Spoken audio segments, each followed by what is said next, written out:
Some of the world's leading physicists, biologists, and psychologists no longer scoff at the idea of ghosts.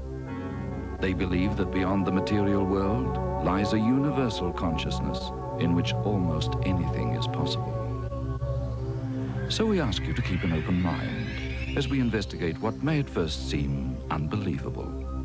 The idea that a mysterious energy, something beyond our understanding of life and death, can be trapped inside a building. We are on a journey into the unknown, which with its twists and turns will explore both the new frontiers of science and the hidden depths of the human mind. And every place we visit will have the reputation of being haunted.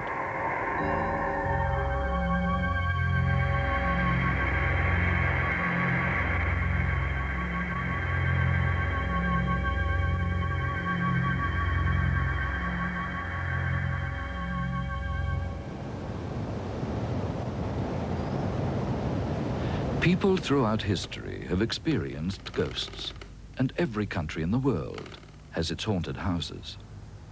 But we are going to concentrate on Australia, a vast continent of remote deserts, modern cities, and ruins with a brutal convict past. Ghosts have been seen in every state of Australia by hundreds of seemingly credible witnesses. The most frightening of all hauntings can often be where people still live, in ordinary suburban houses. You might have had the feeling yourself that there is something odd about the atmosphere of a house, an intuition that the past somehow lingers on, or the fleeting sensation that you are being watched. That's exactly how 3 young Queensland women felt when they moved into a rented house in the Brisbane suburb of Barton. The 50-year-old building had no reputation of being haunted, so there was no reason for them to feel apprehensive or afraid. But they began to have strange experiences when left alone in the house. At first, each girl thought it was her own imagination and kept it to herself, not wanting to frighten the others. Now they are convinced there is a supernatural force in the building, and they are terrified of it. I heard footsteps one night and walked out into the kitchen to speak to whoever was there, and there was nobody there, and I mentioned it the next morning. That's when I was told that there had been things happening in the house like that. How often do you hear footsteps? Every day. Every night I hear them, and if I'm home during the day, I'll hear them then as well. Are you sure that they're footsteps? They're not creaking? They're not the wind? No, they're definite footsteps.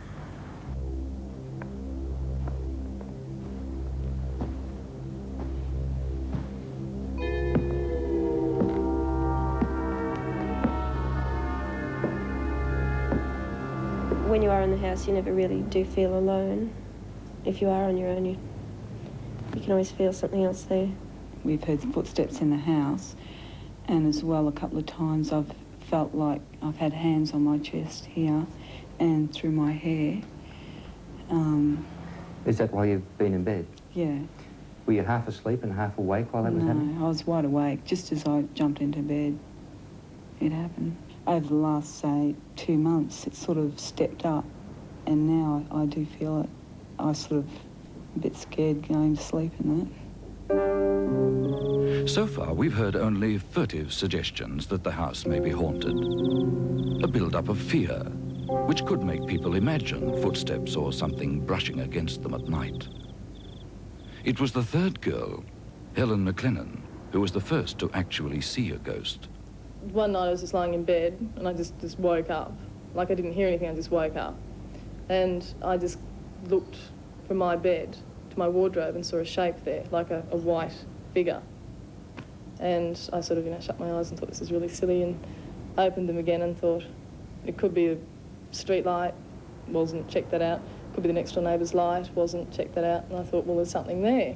One night I woke up for some reason. I'd been asleep for a little while, and I've got a missing louver in my room, and I was staring out of that, and there's a tree just outside my bedroom, and I saw what looked to be like a man sitting in the tree, and at first I thought, I was seeing things because I'd just woken up, so I tried to blink it away, and then it wouldn't go, so I sat up in my bed and stared at it, and there was definitely something there.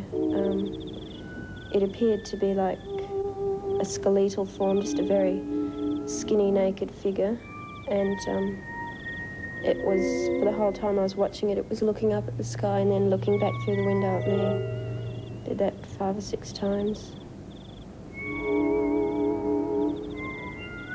Hallucinations are something that you see and they go away, but this wasn't. I made a point of looking at it and I was staring at it for about 4 minutes. I formed the impression that it's somebody that was living here that has died, but probably isn't aware of it himself, because the noises you hear,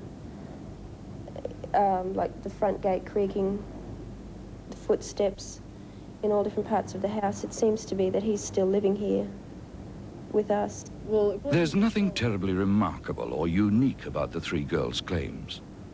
In fact, there are thousands of similar cases all around the world.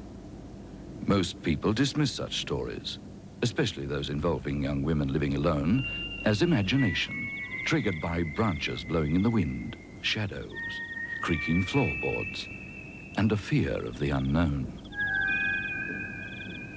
Yet there are reasons to believe that Maria did actually see something crouching in the tree outside her bedroom window, saw it clearly, watched it move, and experienced real terror. She has described it in precise detail, and has nothing to gain and everything to lose by lying about it. Like all the witnesses in this program, she received no payment, yet was willing to risk being ridiculed for telling her story on television. The real question is, was the ghost crouching in the branches an hallucination which existed only in Maria's mind, or did it have a reality of its own? Even psychiatrists can't explain why some buildings seem to produce ghosts, even if they are hallucinations, and other buildings don't. The puzzling fact is that some Australian hauntings go back more than a century, and during that time, generations of people with no connection to each other have seen a ghost in the same building.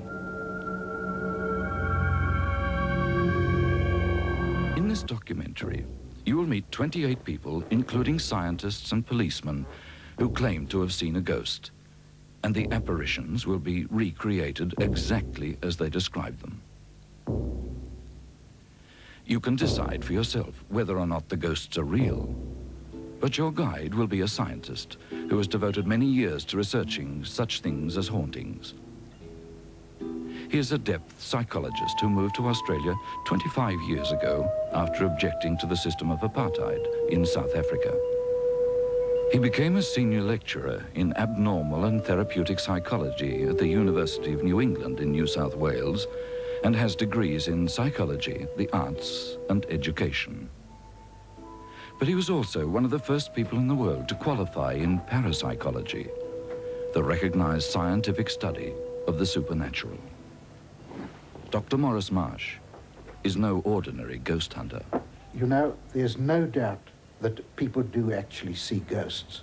Hundreds of ordinary, everyday Australians from all walks of life have seen them. I found that about 1 in 5 of my students had had some kind of psychic experience. Of course, there are many different kinds of ghosts. Poltergeists, some appear to be the spirits of dead people, others again the telepathic projection of people's thoughts, and some appear to exist merely in a sort of time warp. Those are only some of the possibilities. But let's start with the kind of ghost that we've all heard about, and that's the apparition that traditionally haunts Old English castles. You might be surprised to hear that Australia, although a relatively young society, has what might be called historic haunts.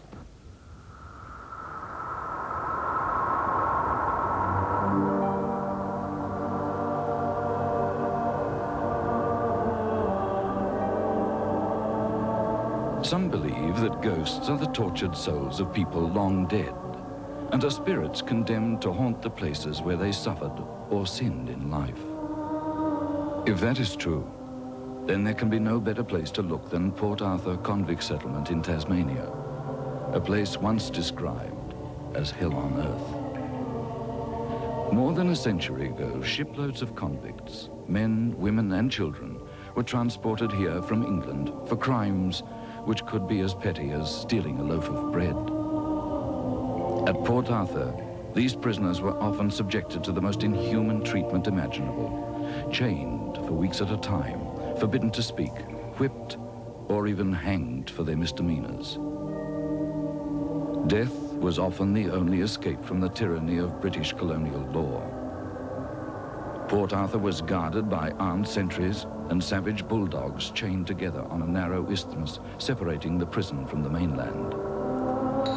Convicts were forced to suffer or die here, not in their hundreds, but in their thousands. And many people who now work in the gloomy ruins of Port Arthur believe that ghosts haunt the settlement.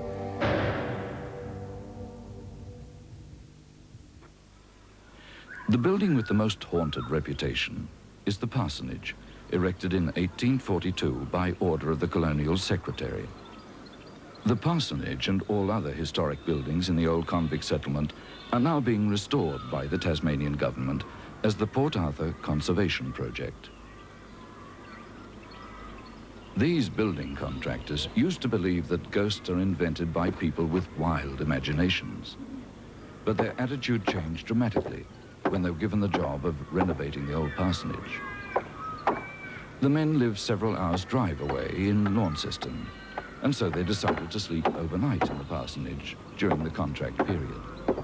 It was quite often that as we were coming on down the back section there, we could hear this knocking noise, and but to me it sounded as though it was coming from the roof. And I wasn't the only one that heard it. At different stages, we all heard it. When I first came down here, it was sort of was a bit of a joke between all the blokes, you know, and by the time we left the place, it was no longer a joke. It got pretty serious. We'd just suddenly go cold, and you could feel the cold coming through you. At this stage, did you believe in ghosts? No. No, I never ever believed in ghosts at all. What was the most dramatic thing that happened to you then? Well, there was one night I came down from the hotel, we had tea, and we were walking, well, I was by myself, I was walking down from the hotel, and went through the kitchen and went to the room where I was sleeping, and I went to put the light on, and as I put the light on, they just got this glimpse of this image of a woman in the corner. I could see right through, I could see the wall behind it, and my bed. You know, I just said, well, you're seeing things, you know. And I tried to convince myself that it was my mind. There was a light probably as I switched the light on. But as I started to undress to go to bed, I took my overalls off. I just taken the straps off, and I was standing by the fire, and all of a sudden the curtains came flying off the wall.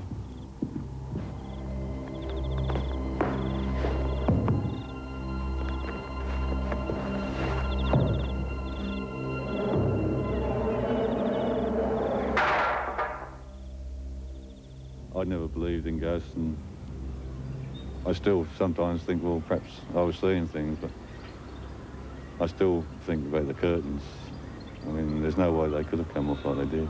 Mike Smith's description of a sudden drop in temperature, an unexplained chill in the atmosphere, is something noticed by many other witnesses just before a ghost appears.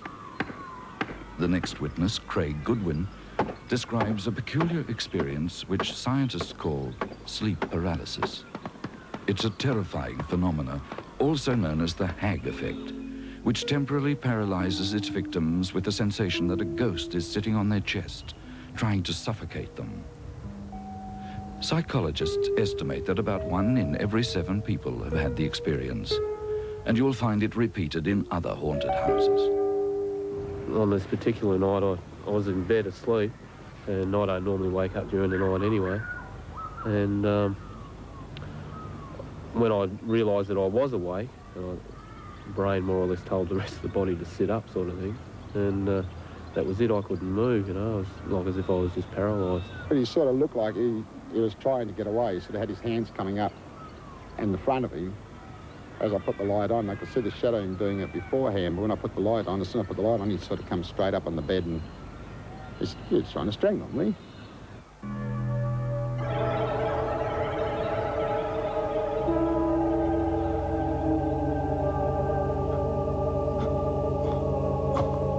Many people will dismiss the builder's story as nonsense and say they jumped at shadows after working themselves into a state of fear over the old building. But they're not the only ones to report ghostly happenings at the parsonage. And phantoms seem to have haunted the same site for at least 112 years.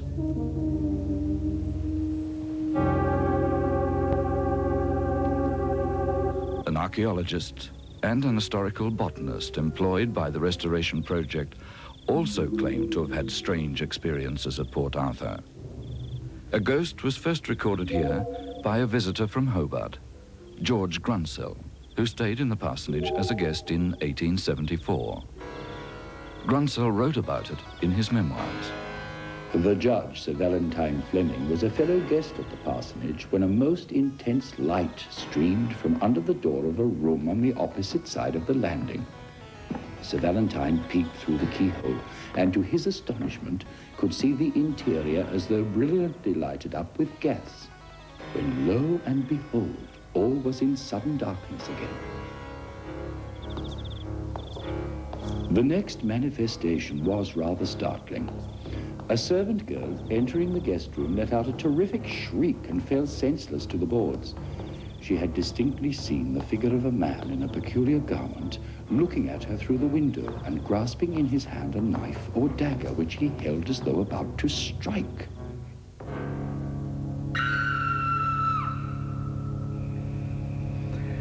If many people experience noises, lights and apparitions in the same building, it's very difficult to say that they're all merely imagining it. In fact, there are many theories to account for haunts, and one of them is called the psychic ether hypothesis. This theory suggests that an intense emotional experience, like the suffering of the convicts at Port Arthur, can somehow alter the space in which it's released. It's almost as if the energy of those long-dead convicts had somehow embedded itself in the surroundings and under favourable circumstances could play itself over and over again like a video recording. Many people that have psychic experiences don't talk about them for fear of being thought odd or laughed at. But those who witness ghosts are often the very people in our society who are appointed to investigate facts honestly and objectively. Sydney's Rose Bay Police Station is a strange building with an even stranger history. The station is in a converted two-storey terrace built last century to serve as the gatehouse for an old mansion called Woollahra. There's some evidence that convicts were whipped on the site in the early 1800s, and according to local legend, the old gatehouse later became a brothel where a certain Captain Piper kept ladies of ill repute. Over the years, the road has been rebuilt higher and higher, and the original front door is now underground.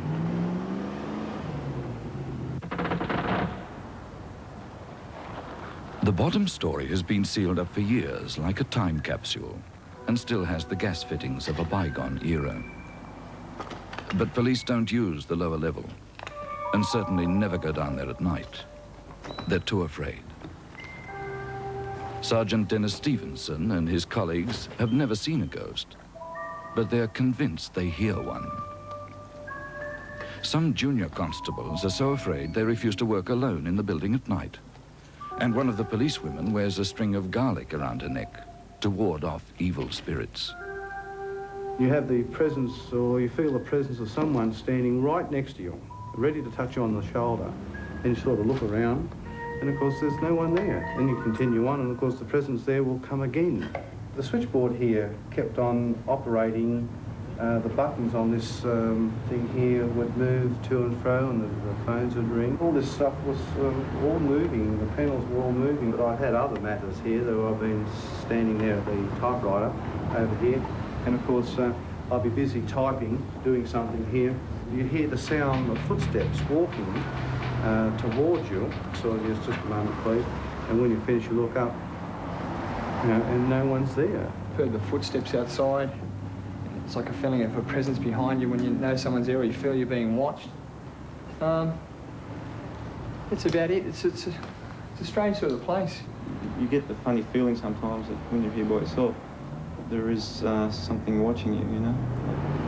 It's just unexplainable, but you can sort of feel it.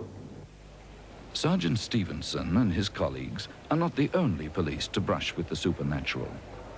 The long arm of the law also reached for the unknown in August 1966, when reporters, television cameramen, and 1,000 onlookers flocked to an ordinary suburban street in the Melbourne suburb of East Oakley. For 3 days, the huge crowd trampled on the nature strips and stared expectantly at a small weatherboard house. Inside, a small party of neighbors and police were grappling with a poltergeist. Constable Lloyd Sherlock was called to the scene by police radio.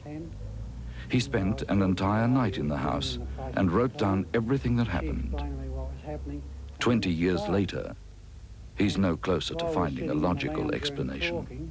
I was taking a name, address and all that sort of thing for the police report. Started on the wall, which seemed to be on the outside. And then from the west side wall, it went to the front door, and then it followed around the house. And after a while it was rapping on the back door, and the back door was... And I recorded all these different positions on the only bit of paper I had, which was a previous message. So you're sitting in this room 20 years ago, and you hear knocking coming from all over the house. Yes. Different directions, yes. Within seconds of each other. Split seconds. One second would be on one corner of a house, and then the next is as fast as light perhaps could travel on the other side of the house. So in investigating that, did you come up with any logical explanation? Nothing.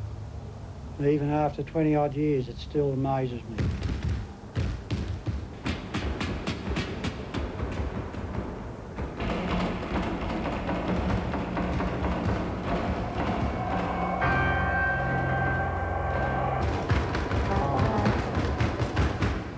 What was the closest you ever got to the sound? The closest was on the back door.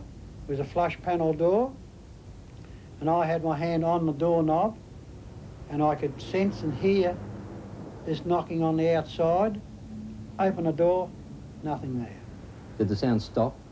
Yeah, it stopped, as though it was beating me. To me, it seemed as though he, or who, or she, or what it was, knew I was going to open that door. So this entity, or whatever it was that was knocking on the house, seemed to have some intelligence attached to it. I reckon it did. I reckon it did. The only thing I can put it down is something supernatural, something unexplained.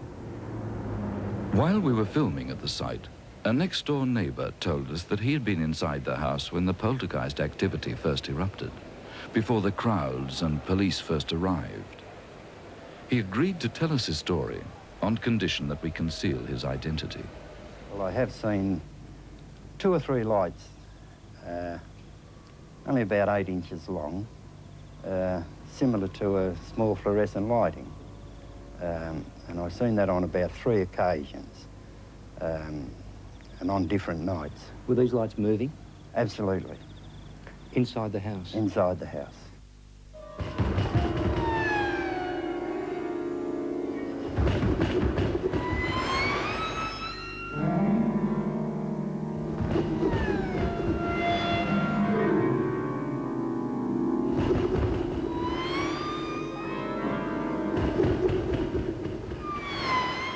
The taps were always going on and off, mainly staying on all the time. At one stage there, I did get a spanner and tighten them up, and I defied anybody to have turned them on without using a spanner, but they still went on. Something or someone turned them on.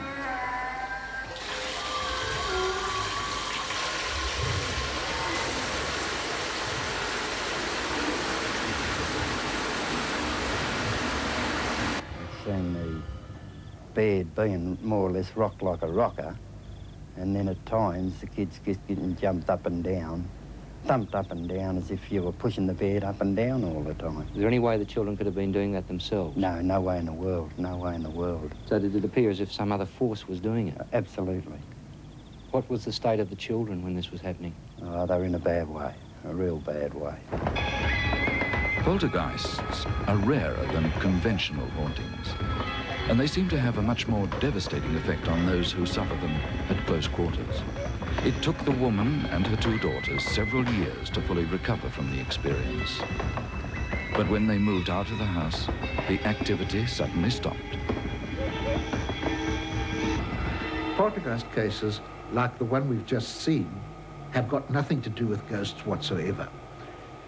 They centre around a particular person rather than a particular place, like this 13-year-old girl that I've got on the screen.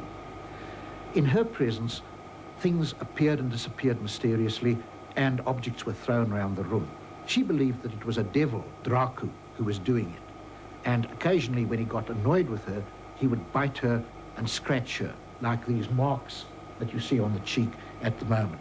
I've investigated 12 poltergeist cases, 6 of which turned out to be genuine. What interests me very much is how that poltergeist subject differs from an ordinary person. And the answer seems to be that they're bottling up an intense emotion like anger, and nothing of it is getting out. When I succeed in getting them to release that anger, the disturbances stop. Some investigators have been more interested in the energy dynamics. What they do is to plot the movements in relation to the poltergeist subject. When you do that, this kind of diagram of the movements results. From the information, the type of energy field that could be producing the movements can be worked out. The energy appears to be swirling around the person, building up and collapsing as it does so, something like an electric fan rotating and blowing pieces of paper about. Poltergeist energy is being explored for its military applications. The Russians, for example, have someone who can stop a frog's heart beating using such energy. It seems that in poltergeist cases at least, it's the special power of a living person which produces the disturbance. But that's not the traditional explanation for a ghost. Some people with religious views believe that evil spirits or demons can haunt a house and are hostile and destructive towards living people in it. To investigate this possibility, we must go to a former hospital 97 kilometres east of Perth.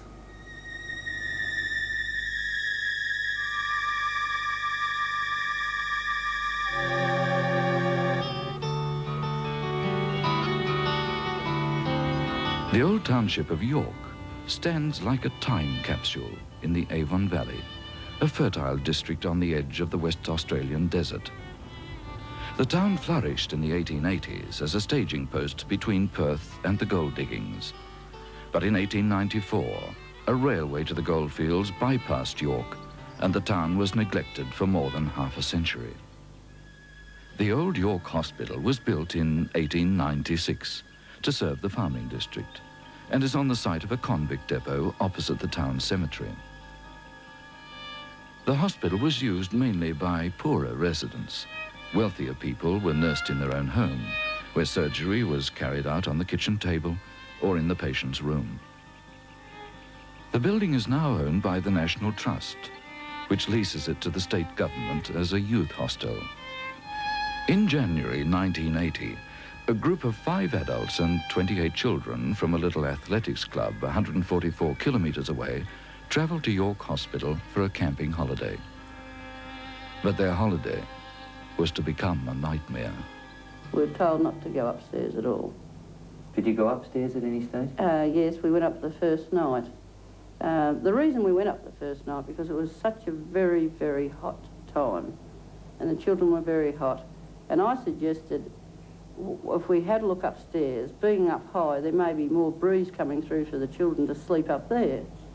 And of course, Paul and Mrs. Kramer went upstairs, but when they came downstairs, they were very pale, and they said there's something wrong with the place up there. We went up there with torches, and we got midway along the dormitory and our torches went out.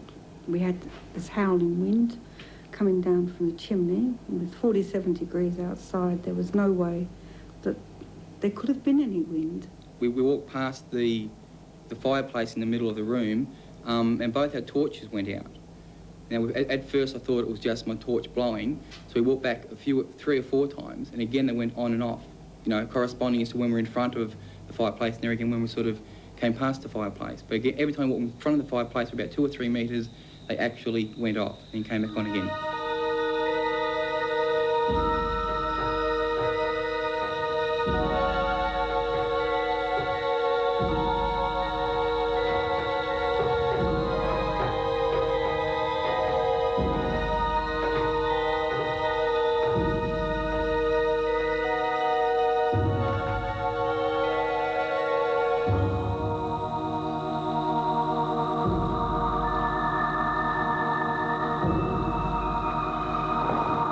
It's very hard to explain. These things happen, you know your torch has gone out, and you know the other person's torch has gone out.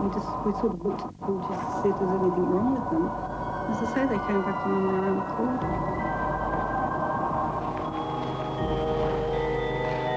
There was a foul smell which came from a small attic which was up the top.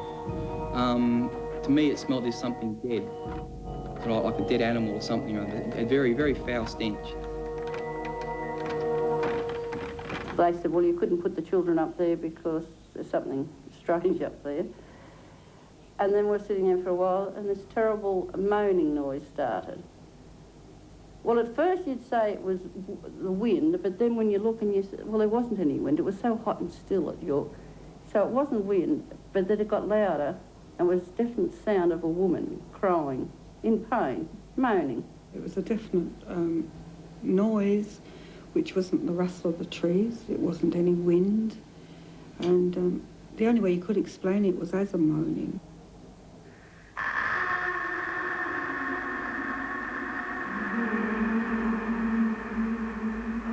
It was frightening. It was very frightening because you'd swear there was someone up there in terrible pain. But I mean, because there wasn't anyone there. Why did you not leave then? Well, we're in a position, to be honest with you. As I said, we hired a bus, and Maureen's husband was kind enough to take the day off and drive us there, and he was to pick us up in a week's time, and that's all we could do. We had no transport there. We didn't have a car. Little did we know these kind of things would happen. I mean, you wouldn't have gone in the first place, would you? But at this early stage, did you think the building was haunted, or did you think something else? Mrs. Kramer had thought the place was haunted. And of course, I said, don't be stupid. You're imagining. The imagination's running a little bit wild here. And of course, Paul said to me, you know, Mum, there's something definitely wrong here. Well, the first thing that happened that morning, Maureen and I got up to get the children's breakfast. We went into the kitchen. We got the milk. And I had this crockery jug, which I put on the bench. And I walked across to Maureen. And the next thing, out of the corner of my eye, I could see this jug lift and come across, just float straight across the room at it. I just stood there watching it. I couldn't believe my eyes. It moved and it came to the end, and instead of toppling off like things normally do, it just floated.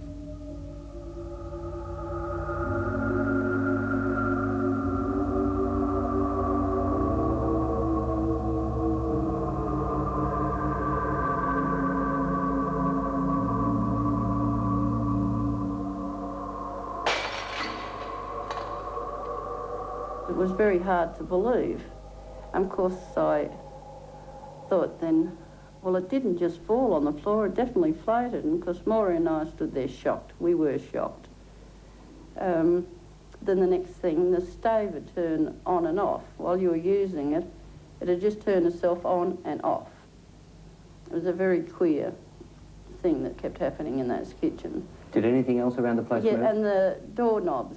You'd be standing outside and they'd be spinning. Just absolutely spinning.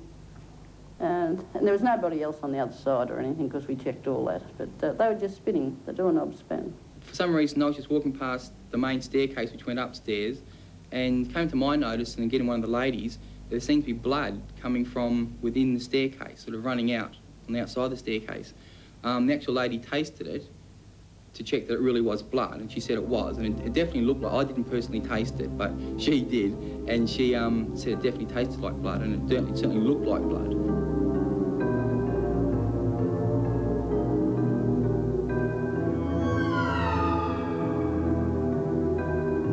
It was trickling out at probably a constant rate. It sort of, if I was sort of to try and give you a quantity, it probably would have been, if I mopped it up, I might have probably filled a full face cloth type thing if I mopped it up.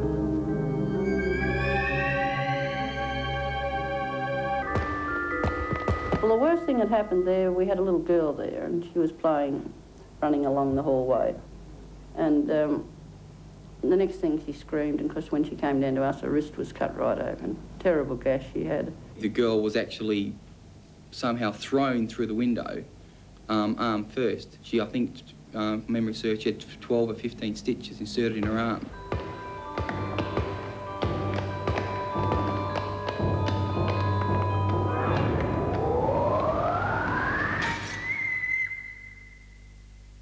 Now, this little girl, she's only a little tot, that's all. It would be impossible for her to fall and her arm to go through that glass. It was too high for the child. How high was the glass from the floor? Probably at 3.5 to 4 foot. How tall was the girl? Well, she was only about 8 years old, probably, there again, probably 4 foot herself. They had to get a plank of wood and smash the glass out. It's the only way you could get it out. So we couldn't work it out.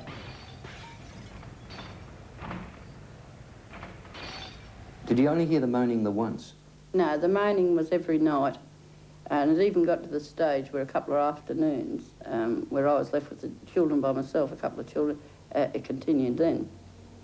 But it was every night. You know that there are people watching saying, what a pack of nonsense. Oh, yeah. We've sort of been through this before. It just, things happen, you sort of tell them as you see them. But this really did happen? Oh, yeah. The 3 witnesses say the frightening phenomena continued at York Hostel for 4 days without anyone seeing a ghost. But they suspected the disturbances were coming from the locked room upstairs, where Paul Harrison and Maureen Kramer first experienced a foul smell and cold wind. Legend has it that in the old days, patients who had died and those who were about to die were kept together in that section of the hospital. Locals call it the morgue or dying room. And it's said that on certain nights, the ghost of a former matron who died violently at the old hospital can be heard moaning as it wanders along the upstairs wards. On the final night of their stay, something happened which forced the 3 adults to gather their courage and pay a last visit to the dying room on the top floor. I saw what I can only describe as an apparition on the stairs. It's just like a fleeting object. I can't really describe what it was. All I know is it was absolutely petrified me. She said to me, there's something floating up the staircase. Because as we turned around and looked at her, her face had changed completely. You'd never recognise the woman. At first I got frightened. I would have said the woman had had a stroke because her face was so twisted you wouldn't have recognised her. Apparently, from what I can gather, I knew nothing else for a few minutes, and then we heard this almighty bang. An extremely loud explosion seemed to come from, very close. Originally we thought it was a gas heater or a water heater or something blowing up.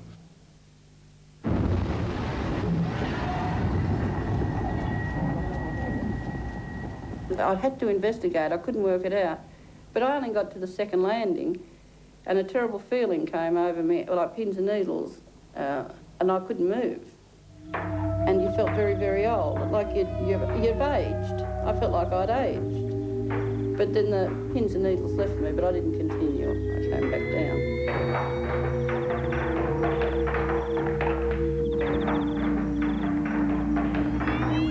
Paul and Mrs. Kramer continued up and looked in this small room. It was open. It actually blown open and it was fixed right the way back. The bolt was back and the lock was off. Did you get any sensation while you were there from that particular room? Yes, I couldn't put my foot over the threshold. I felt nauseated every time I went near the place. It was uncanny. It was only a very, very small room and it didn't appear to be anything in there, but the smell was still in there. I was going to go and ask for help to take these children out that night because I said I can't stay here another night, but we had to. There was nothing more we could do. What did you in fact do then? Well, we all went into the one room. I know it's going to sound silly, but we had, one of them had a baseball bat, cricket stumps, and even one of the ladies had a can of pressure-packed fly spray. I know it sounds so stupid. What we're going to do with it, I don't really know, but then we had, well, everything was quiet for a while, and then this friend was with us. She was laying on the bed and she started screaming out, "They've got me by the throat." And of course we said to her, "Wake up, you're having a sleep," but she wasn't asleep. And of course when we turned the light on, I said, "You've only had a sleep." I said, "It's been too much for you." But when we looked, there's definite marks on her throat. And of course I think that was the last straw. I mean, that definitely, she said she had me by the throat and there was definite marks on that woman's throat. She said to me, "Don't go on your bed, there's something at your window, Joan." And I said to her, "No," I said, "there's nothing at the window." But I did, I pulled the curtain back and there was a figure at the window. Can you describe it? It was a very big woman, very, very big woman, like matronly sort of a woman. And all you can see, it was the body, the head, but her arms were folded like that. Yet I lifted the curtain, and it shows you what shock does to people, because I must have been in shock. I just kept staring at it.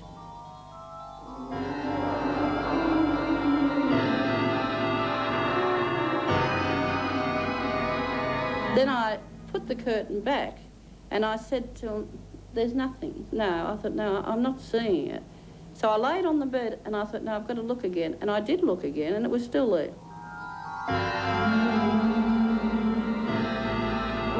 The next morning, we were up, out, and waiting for that bus. I really can't give an explanation. A lot of things just happened that I've got no explanation whatsoever for. I'm absolutely stumped. Do you think the place is haunted? Yeah.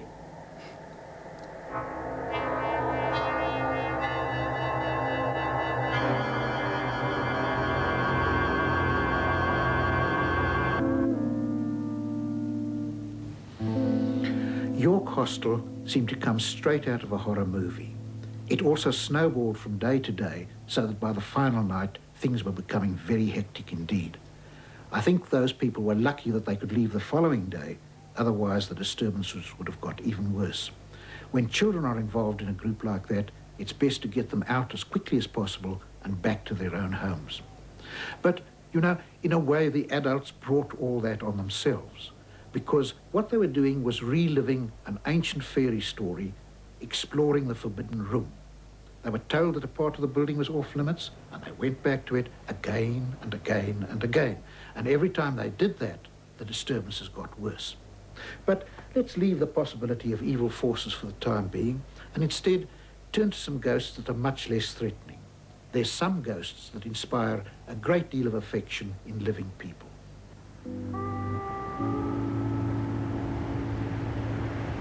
The Rocks, a small area nestling in the shadows of Sydney Harbour Bridge, probably has more ghosts per square kilometre than any other spot in the country. The British settlement of Australia began here on January the 26th, 1788, when Captain Arthur Phillip sailed the first fleet into Sydney Harbour.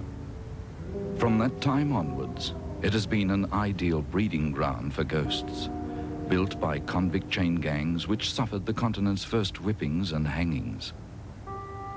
Despite high hopes for the colony, the Rocks became a haven for thugs, drunks and prostitutes, and the site of Australia's first prison. Later, it became a slum area, and in 1900 there was an outbreak of bubonic plague. Poorer residents were forced out so the infected buildings could be fumigated or demolished. The surviving buildings are now being restored by the Sydney Cove Redevelopment Authority.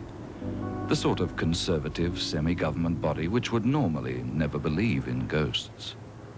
The trouble is that its own information centre, in a former coroner's court and mortuary, is haunted by a mischievous ghost which the staff have nicknamed Fred. It first appeared to an office manager who saw the apparition of a young man which called out, "I am innocent." The current information officer, Josephine Christensen, has no fear of Fred. In fact, she seems rather fond of him. Do you know anything of the history of Fred or why he may be haunting this place? No, I wish Fred would tell us. I'm sure we'd all be very pleased, because if he's upset, we'd like to help him. He doesn't seem to do anything very bad to us. I mean, we coexist with Fred. We say good morning to him when we arrive in the visitor centre, hoping that we'll put Fred in a good mood for the rest of the day. Quite often people sense a presence in the building, even though they don't see anything or hear anything. Do you sense a presence here at all? Well, I think this is simply because of the stories we've had. We do. We sense Fred. We'll come in the mornings, and a lot of our display material will be on the ground. And we can see no apparent reason for this except that Fred doesn't like it there. And we put it back. And sometimes we put it back so often and it falls down that we just don't put it back anymore. And Fred wins in our eyes. There's another Fred about 100 kilometres away from Sydney at Campbelltown. Every November, the city holds one of the world's most extraordinary festivals to celebrate the ghost of an ex-convict murdered in the town 160 years ago. For 6 days, the town develops ghost fever, and thousands of people line the streets for a parade of decorated floats, pipers, brass bands, and ghosts in costume. It's all in honour of Australia's most famous and cherished phantom, the spirit of a ticket-of-leave convict called Fred Fisher, who once operated a small farm on the edge of town. The legend of Fisher's ghost is part of Australia's folklore, but the story is founded on historical fact. Fred Fisher was an industrious man determined to rise above his convict past. He worked hard on his small property and enjoyed the friendship and respect of the townspeople. He was last seen alive one afternoon in 1826, mending fences in paddocks near a small creek. Court records show that while he was working, Fred was visited by a more prosperous farmer called George Worrell, who argued with him over the location of the boundary between their two properties. But the terrible fate of Fred Fisher wasn't discovered until months later.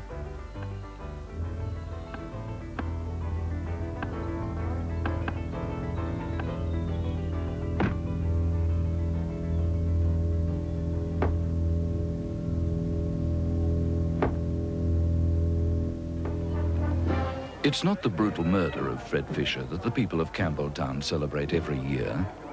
It's his ghost. The story has come to symbolise the triumph of good over evil and the victory of a little Aussie battler over the bigger bloke. As far as the townspeople knew, Fred Fisher had simply vanished. And in the weeks that followed, George Worrell fabricated the story that Fisher had sold him his farm before fleeing to England to escape a forgery charge. Worrell began selling up Fisher's goods, and although the townsfolk were suspicious, nothing could be proved. He had disposed of Fisher's body by dragging it to a small creek and burying it in a shallow grave. About 3 months after Fisher's disappearance, a local resident, John Farley, came rushing white-faced into the local pub, claiming he had seen Fisher's ghost sitting on the handrail of a fence. He said the apparition had slowly turned and pointed towards the creek. And a short time later, Aboriginal trackers guided police to the body at the exact spot indicated by the ghost. Worrell was arrested, convicted, and hanged for the crime. The story became legend, and for the past century and a half, locals have claimed that Fisher's ghost can sometimes still be seen sitting on the fence, pointing accusingly to where he was dragged by his murderer. The historic Princess Theatre in Melbourne is the home of a third well-loved ghost called Fred. It's the apparition of a noted opera singer, Frederick Baker, who died in the theatre under the most bizarre circumstances imaginable. On March the 3rd, 1888, Frederick was playing the demonic role of Mephistopheles in a production of Faust. In the final scene of the opera, Mephistopheles returns to Hades with Faust, and Fred, in crimson costume, descended to hell amid theatrical smoke and flames through the stage trapdoor. A platform operated by ropes and pulleys carried Fred below, but he suffered a heart attack on the way down and died without speaking another word. It seems Fred couldn't accept missing out on the final bow, because from the moment he died, strange events were recorded at the Princess Theatre. His ghost has become a theatrical legend. The phantom is known to generations of theatre folk as Federici, a glowing human shape whose appearance spells good luck for any forthcoming production. And Federici has appeared to scores of people over the past century. As a matter of fact, it was right here. I was sitting where I am standing now, and my back was towards the house, and Malcolm Phillips, who was directing the play, unfortunately Malcolm's now dead, but he was looking out into the theatre and he said, "There he is, the poor old bastard." And I said, "Who?" And he said, Fred, he's out there in the circle." So I really had to build myself up to it. It wasn't not my favourite moment at that moment of time. And I turned around and there he was up there in the circle. And the theatre had gone cold. And I became conscious of the smell like old lavender. You know that type of smell if you go into an elderly lady's home and you get open linen drawers and you get that strange lavender type smell. But what we saw was a shape of white light like that, with a diffused grey light around it. All I can say is that's what happened to me right here on this stage, and whatever it was up there. We've just seen two non-threatening but very different ghosts. Federici at the Princess Theatre seems to linger on for no apparent purpose. Fisher's ghost suggests two possibilities. The first is that his spirit survived death and came back to give information about the murder. The second possibility is that his observer gained telepathic information from the murderer's mind and dramatized this up into a projected apparition. But our next ghost is quite different. In fact, it may not be a ghost at all. It's a kind of force which brings out the violence in people, and it exists in Clarkfield Hotel, which has the reputation of being the most haunted building in Australia.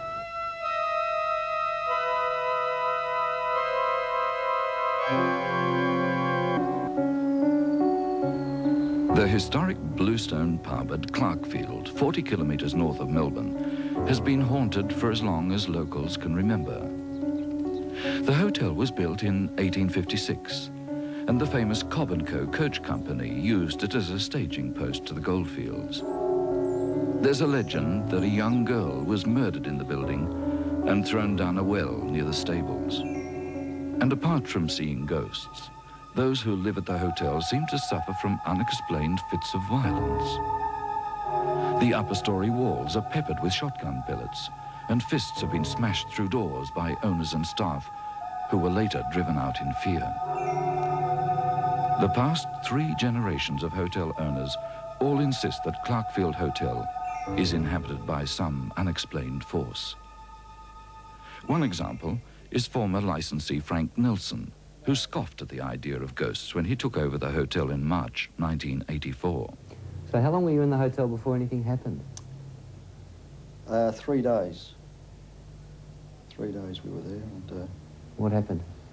Well, we'd been working, you know, trying to meet a few customers. Only the wife and I there, you know, no staff on. And we'd worked, you know, 3 till 1 o'clock in the morning, and went upstairs and hopped into bed. And I suppose it was about 2 o'clock. I heard the, you know, bottles rattling and glasses being moved, and I thought, oh, well, some of the locals, you know, you've just taken the hotel over, and a lot of country pubs, the locals walk in and out when they feel like it. And so I went to go down to investigate, and got about halfway down the stairs and heard a bit more noise, and I thought, sounds like more than one. I think I better grab something.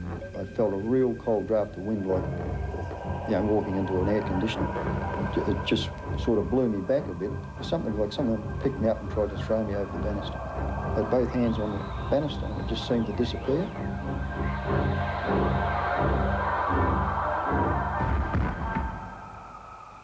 Didn't feel any pain, but when I went to get up, my foot was sort of twisted back around. When I went to the hospital, they said it was impossible for me just to fall downstairs, that I would have had to fall from a height because it was shattered in 3 places and I had to have 3 steel pins inserted.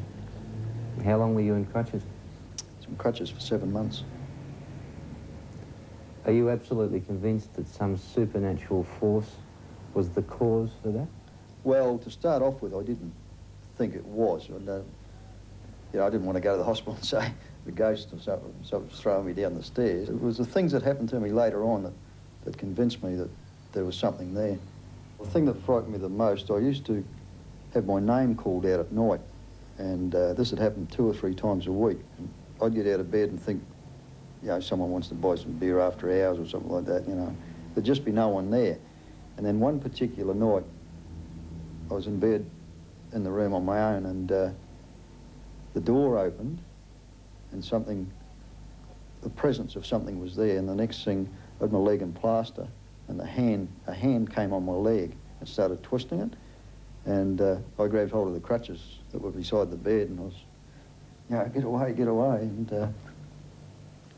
Was the room in darkness? It was in darkness. Anyway, I got up and I put the light on, and the door had shut again, so I put the deadlock on it, hopped back into bed, and the door opened, and that was it. I just lay there going hot and cold. The current cook is Graham Fairley. 3 of his predecessors were affected by ghosts. 2 became violent and had to be taken away by police. The other eventually fled the building in terror. Graham doesn't think he'll last much longer either. I tell you, if you look out here now, you'll see it's a nice country, it's country-style living, country scene. It looks really nice at this stage, at this time of the day. But at night time, if you come up here, you just happen to be looking out here, I don't know what it is. It's maybe that well, there's a well down there, there's that tree there, but you get a very cold feeling, just comes really chilling, blood chilling, and it comes all over your body, and you just can't stand it any longer. You just say, I can't explain why it is. Do you look through that window anymore? Not after the first 3 times, no. No more. Have you ever seen anything as you look out there? Yes. Actually, one night, the second night I was here, I was looking out and I was looking at that tree, and it's quite a nice tree, but all of a sudden, it was this face of a man, a person, was like peering at me out of the tree. And I looked, and I thought, oh, it must be the light or some, I don't know what, I can't explain it. So I looked again and had a close look, and no matter which way the tree was blowing, that face stood still. All the branches were blowing, and but that face stood stock still, staring at me. What effect did that have on you? Well, that's it. I just closed it. That's why I'm leaving, to be honest, you know. I mean, that's just incredible. I have experienced a mist early in the morning in the kitchen. You walk down, there's no mist anywhere. You go into the kitchen, it's just full of mist, like a fog. Since I've been here 3 times, I've seen all the animals just go berserk at night.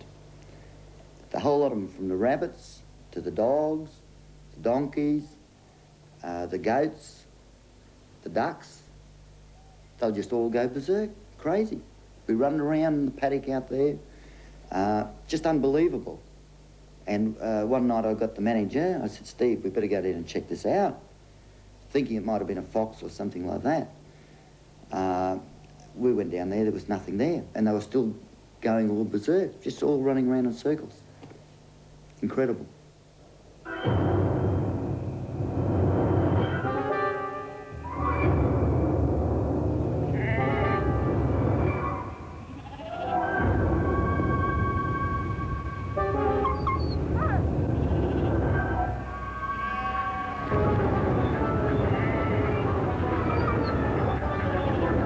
There is some force there.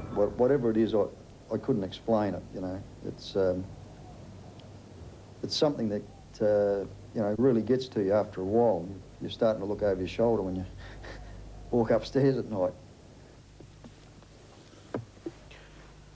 I hope you're in good spirits after your visit to Clarkfield Hotel. Unfortunately, that was another case in which people got hurt. In haunts like that, two factors seem to be involved. The first is in the building, and in only 13% of cases does exorcism clear that. In another 13%, it makes things worse. The second factor is the personality of the observers, and personality is very difficult to change. So perhaps the most practical thing that you can do is to move out of the haunted building. But our next ghost is much more attractive. In fact, she's my favourite in this series, and I'm sure you'll like her too. She's a sexy young lady in a red bikini who haunts a modern house in Adelaide. As the story develops, ask yourself what meaning she could have for the man who is the one person at a crowded party who could see her. She's a ghost whose symbolic qualities exceed even her considerable ghostly attractions.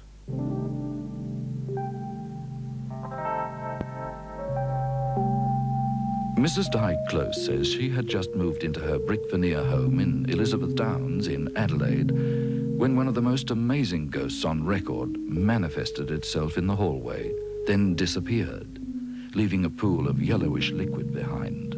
She was small, about 5'2", very attractive, shoulder-length brown hair, always wore a bikini. How did she behave?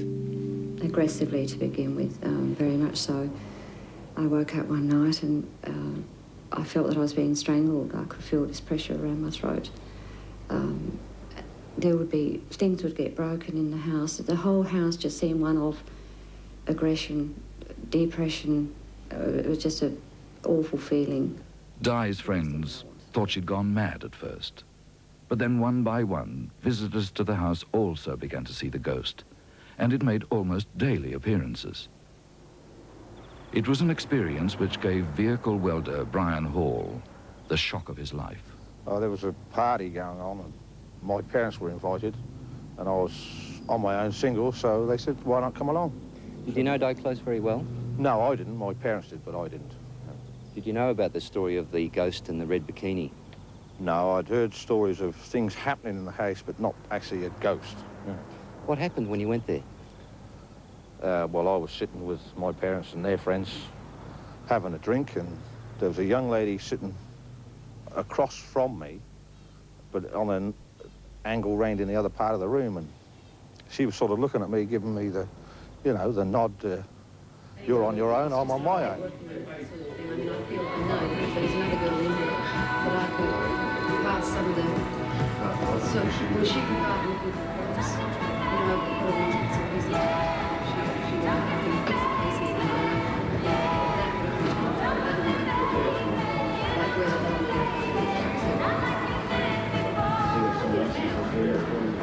no, because he hasn't been... A couple of minutes later, I saw her come walking through from a different angle in a bikini and go out the back door to the swimming pool.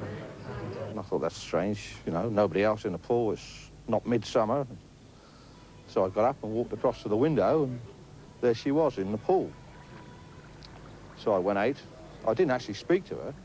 She was just sort of floating around in the pool. And I went back inside to get a drink, and when I looked, the woman was still sitting in the same seat.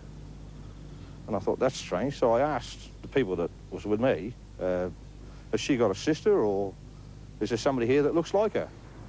And they said, no, what's the problem? I said, well, I've just seen her in the swimming pool out the back.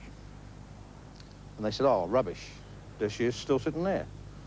So with that, I went back and looked out the window, and there she was still in the pool. So I went out. And as I went out the door, she came to the side of the pool and put her arm out to me as if to say, you know, take my hand sort of thing. And I did. As I put my hand into her hand, that was it. She just vanished and left me standing there freezing sort of cold, and she was gone. Did you feel anything as you put your hand Nothing. through? Nothing. Did you tell people about it afterwards? Well, there was another friend came out, and he was standing behind me, and when I turned round, he just looked at me and said, you've seen Summit, and I was standing sort of like this, and he grabbed hold of my hand and said, "It's frozen. You've seen Summit, come inside, I'll get you another drink." And that's what we did do, and then the story came out that supposedly there was a ghost of some young girl in that house. What effect did this have on you in the weeks that followed? Very much like I am now, I suppose. I get very nervous talking about it, and it gives me an horrible itch, you know, a real uncomfortable feeling. Scientists talk about the possibility of collective hallucinations, of telepathic projections. And then, of course, a lot of people talk about ghosts. Are you convinced that this actually was a ghost? Yes, because I know what they say about this collective hallucinations. It couldn't possibly have been, because there were so many different days, different times, different people. You didn't have to have a crowd. There could be just one or two people there. And it'd be all odd times, so it was just too obvious to try and explain it away. There was a ghost there.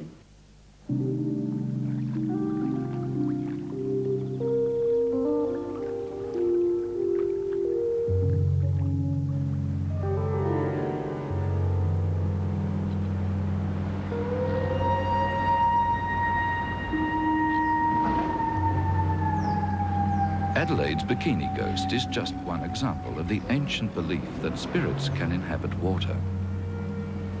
To find another, we must travel more than 2,000 kilometres to where the hulk of a 7,300-ton freighter, the Alkimos, sits abandoned off the Western Australian coast.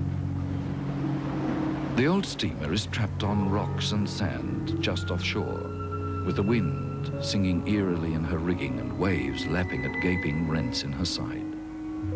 When the tide is high, she shifts restlessly, as if yearning to head out to sea, and local cray fishermen always give her a wide berth. With the superstition common to all seagoing folk, they believe the Alkimos is cursed. Many of them testify to having seen a dark figure in oilskins, a ghost they call Henry, stalking the deck at night. No one goes on the wreck now, and even an hour aboard alone is the stuff nightmares are made of. The Alkimos seems to scream as its rusted metal structure is slowly torn apart by the sea.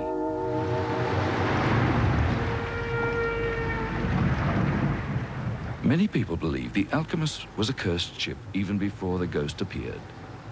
The old wreck has an almost incredible history of ill fortune. She was launched in America in 1943, but no company kept her long before selling her off, and her name was changed several times, which is an old seafaring recipe for bad luck. Repairs after constant collisions, breakdowns and groundings had given her an extra 153 millimeters in length by the time she reached Australia, and the Alkimos still seemed bent on her own destruction. She ran aground 250 kilometers north of Perth and later caught fire in the dock. She was ordered to Hong Kong for repairs, but the tow rope snapped and she was driven onto a reef. A second tug which tried to tow her off also caught fire. Then the Alkimos snapped her anchor chain and was permanently grounded. Since then, she has caught fire 6 times, and every attempt to salvage her has met with accident, injury, or death. She has been abandoned for the past decade, and those who do venture aboard never forget the experience. One such witness is Ray Krakauer, an Anzac veteran who's now a local justice of the peace. I was asked to do a bit of looking after it and do a bit of salvage. I spent weeks on it, days on it. I heard talking many times, many times. You hear this guttural talking. Now, the wireless cabin was sealed up with a lock on the door. I heard the Morse key sending out a message. You're saying things go on. and here's a locked room with no one in the room, and the Morse key, a hand Morse key, working itself with no power. While working in the number 3 hatch, removing some degaussing apparatus, out of the darkness, an apparition appeared, almost like a fluorescent light. It was the shape of a person.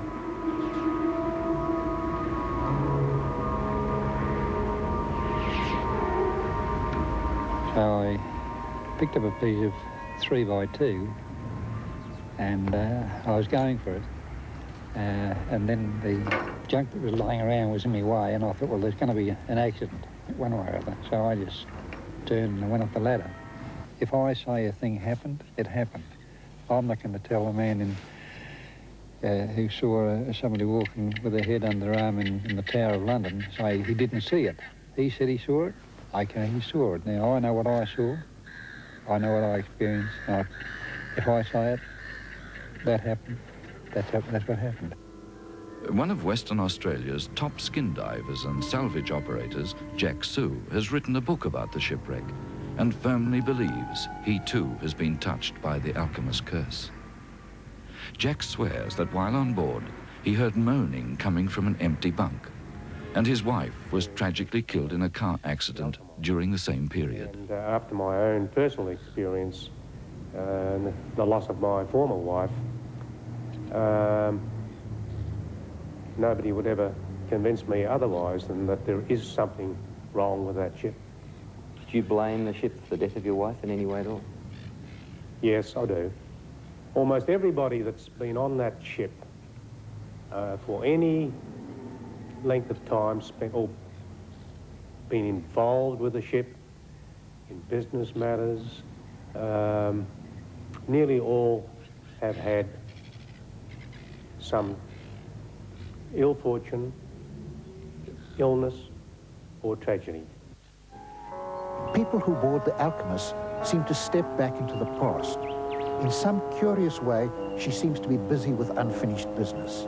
There are cooking smells coming from her galley, Morse from her radio room, men walking about on her deck, and there's Henry in his yellow oilskins, riding out some invisible storm. What a pity that there was nobody there who could understand Morse. Now we'll never know what the content of that message was or the date of the transmission. Alchemist poses us with a problem of deciding when ordinary bad luck turns into something more sinister. To the people trying to dismantle her, Alchemist seems to be fighting back stubbornly, injuring and harming those people that are trying to destroy her. But perhaps we better leave her to become a legend similar to the Flying Dutchman, and instead move from shipwrecks to ship relics housed in a building with a very interesting history.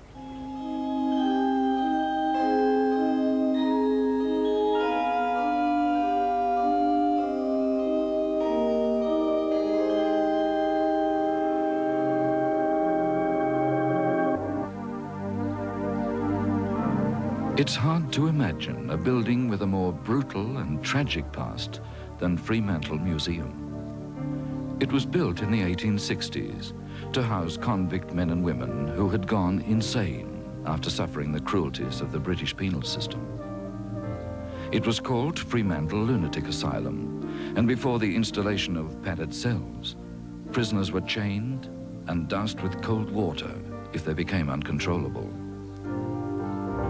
The building has had a haunted reputation for as long as people can remember, and according to staff in the old limestone museum, no less than 4 ghosts now roam its rambling corridors. Visitors to the museum have also had strange experiences. One witness is producer and director Jerry Atkinson, who wrote a play about a ghost and staged it in the museum quadrangle at night.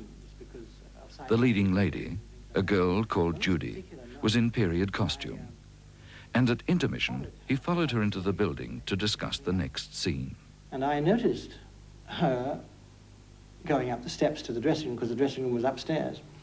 And I followed her, calling out, "Judy, I'd like to talk to you about a change in one of the moves." But I didn't get an answer.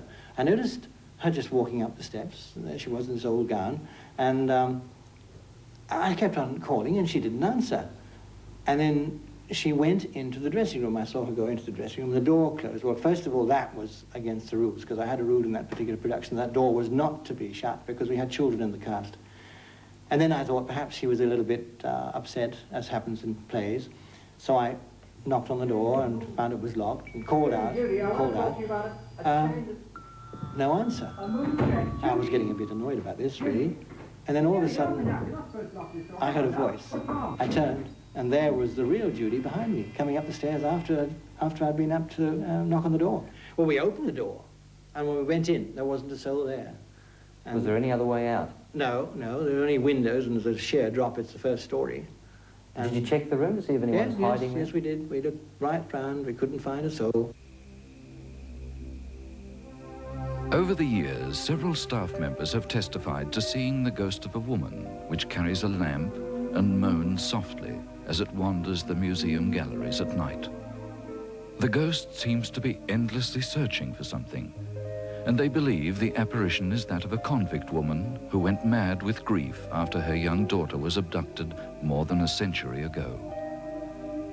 Records show the woman eventually committed suicide by jumping from the first-floor window of what is now the Investigator Gallery.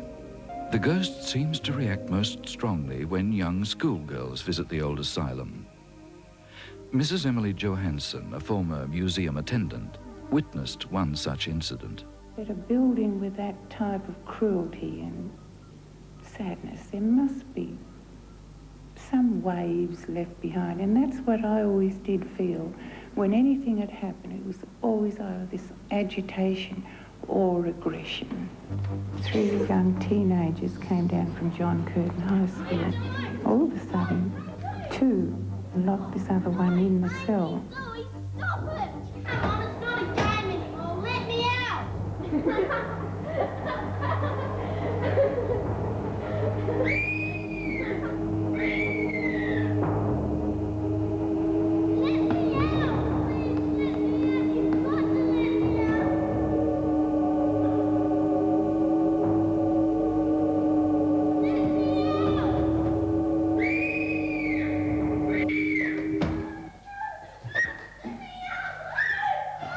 She just shrugged me off and shot off like a scared rabbit. But it was the feeling at that time of, I'd say agitation is the term that comes to mind. Is it possible that it was simply the wind? No, oh no, Recherche Gallery, well, you know, it's quite sheltered really. There's no way, not even a gale would come in there.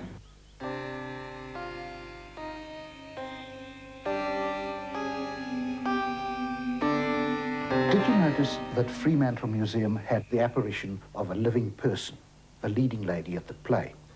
We now know that such apparitions occur when people have out-of-the-body experiences, so that if we could somehow find a way of inducing those out-of-the-body experiences, we could perhaps produce apparitions to order. One way is to put the person in a sensory isolation tank. They are floated in warm water in complete silence and darkness. In a little while, some people feel that they have left their bodies and they can be asked to try and visit a particular place and bring back a report of what they see. This type of research has obvious military applications for spying and is being explored by both the Russians and Americans. But when an apparition confronts a scientist unexpectedly, it's much more difficult to study. Take the case of the CSIRO researcher who saw the grey ghost of a girl who died the previous century.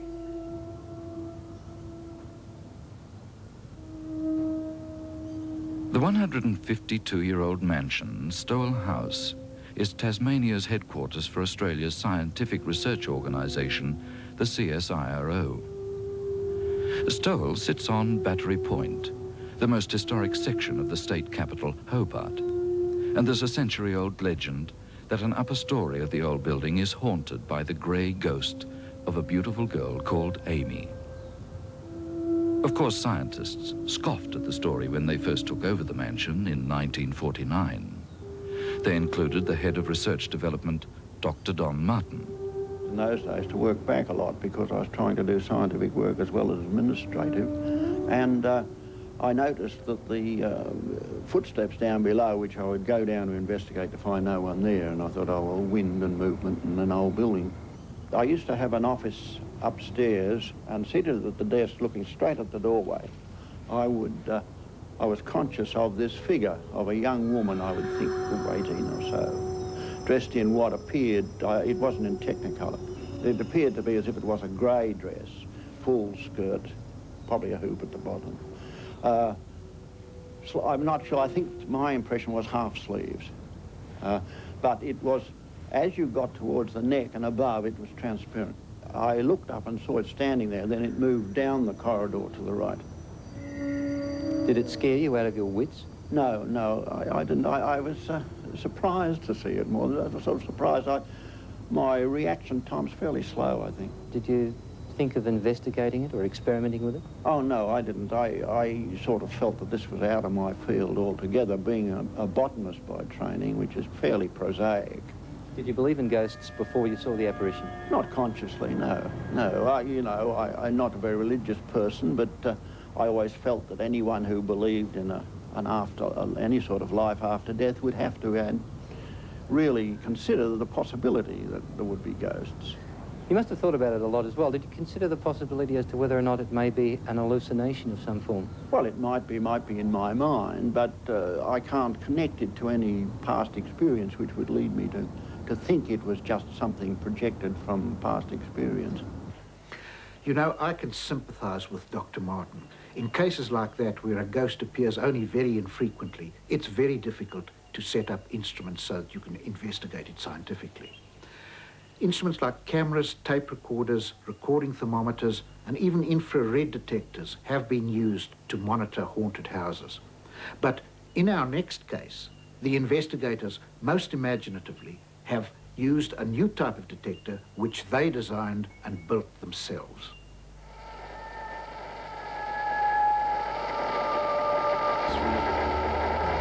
Stephen Franklin is a 16-year-old Melbourne student whose interest in ghosts began with the film Ghostbusters.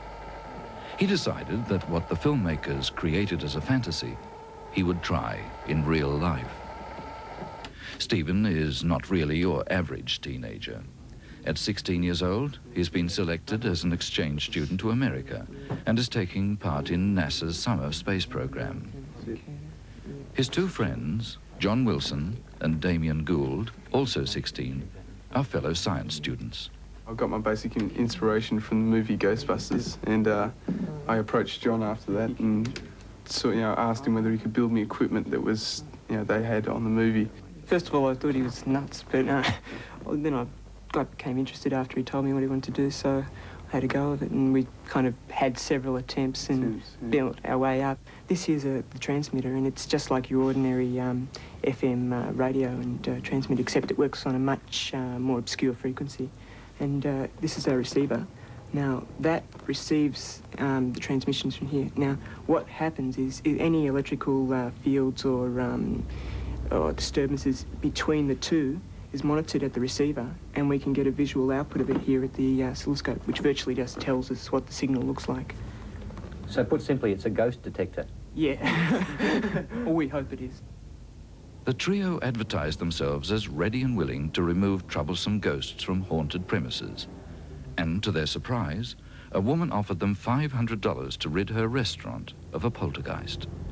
They refused the money, but took up the offer and spent a nervous night in the Black Rose restaurant, which is housed in a Victorian terrace in the Melbourne suburb of St Kilda.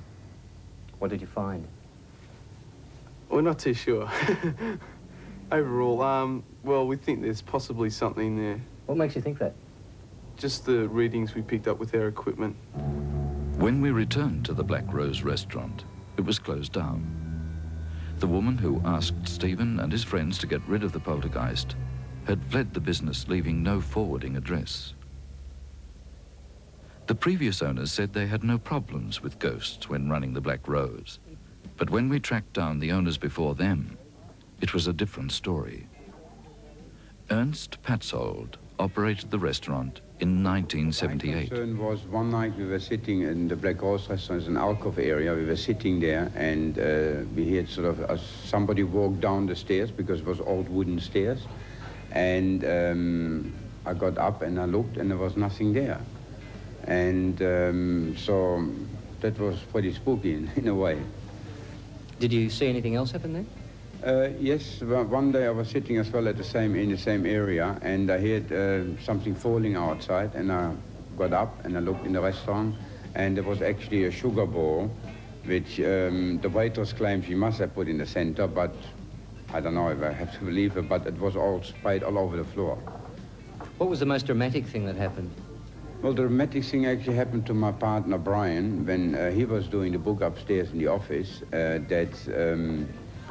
He was sitting and there was a glass standing just on its own, and all of a sudden it just shattered into virtually a million of pieces. It was incredible, and all fine little small particles. Would you be willing to go back to the restaurant, all of you, and see if there is anything there with your equipment? Yeah, we'd love to. Yeah. Not scared to do that?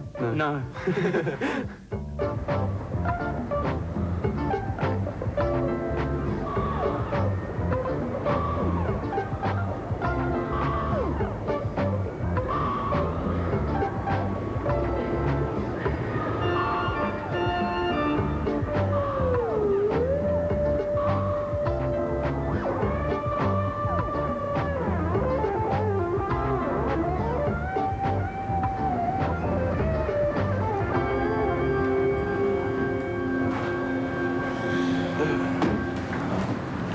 Messy. Yeah.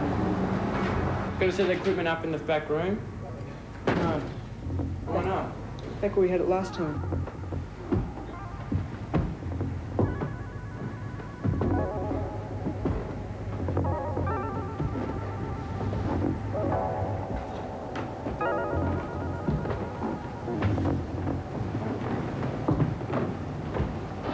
For 12 weary hours, the boys monitored the deserted restaurant. And at one stage, they did manage to record an unexplained energy fall on their ghost detector. When we returned, just before dawn, they could hardly keep their eyes open. Several times we've detected something in the energy in the field. Something seems to pass through. Through the field. Yeah, we couldn't tell you what it was, but it was a definite something in the field. You don't have any explanation for that? No. Anything apart from that? Yes. While we were downstairs, on several occasions we heard footsteps above, and we've been talking to some other people, and it seems that it's a frequent occurrence. So that's something which could be investigated. Stephen, do you feel as if you've proved that there's anything in this building? Certainly had a go at it. We've tried. I'd like some more proof. Stephen, do you believe there's something here? Yeah, I'd say so. Why do you believe that? I don't know, I've got a hunch better, I suppose. And Damien, the official skeptic, do you believe there's anything here? No, nothing. Only it just proves how hard these sort of things are to prove. No one has ever provided unchallengeable proof that ghosts do exist. Recordings and photographs of apparitions are too easily faked, and no scientist has yet managed to convince a ghost to enter his laboratory for examination. The strongest evidence is the testimony of thousands of people around the world who have experienced something beyond the understanding of conventional science. It has not been possible to include interviews with all the witnesses involved in the 14 hauntings in this program, but in each case, at least 3 people claim to have observed supernatural phenomena at the site involved. The girls in Brisbane are supported by 3 other witnesses. There are 4 recent witnesses to the haunting of the parsonage at Port Arthur, and scores of other recorded sightings during the past 112 years. At least 7 police testify to the haunting at Rose Bay Police Station, and hundreds of people heard the mysterious poltergeist knocking at East Oakley in Melbourne. The horrifying events at York Hospital were witnessed by 5 adults and 28 children, and the haunting at the Rocks Visitor Centre was also witnessed by a number of police while it was used as a coroner's court. 4 local businessmen testified to having recently seen Fisher's ghost, but they feared ridicule and declined to be interviewed. More than 40 sightings of the ghost of Federici at the Princess Theatre have been recorded since the turn of the century. And a similar number of people claim to have had ghostly experiences at Clarkfield Hotel over the same period. 12 rather amazed people claim to have seen Adelaide's curvaceous bikini ghost. And there are dozens more who claim to have seen the shipwrecked ghost of Henry or suffered the curse of the alchemists.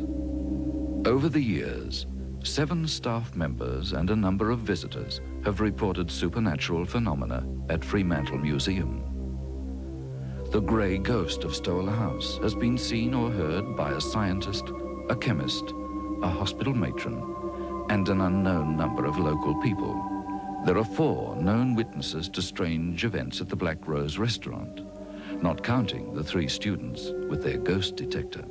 Witnesses in this program have signed a document which states that they have given a truthful and accurate account of their experience.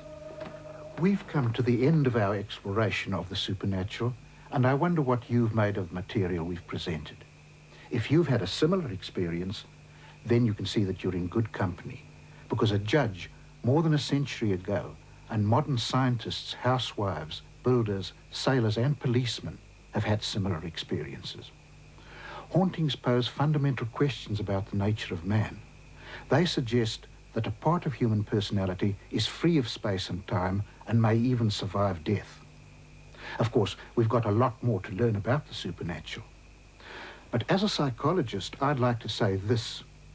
The ghosts you've seen on this program were as real to their witnesses as the chair that you're sitting in or the television set that you're watching. Perhaps more real than my image that is talking to you at the moment. You see, there are many levels of reality, and we live in a much more fascinating and complex world than some people would have you believe.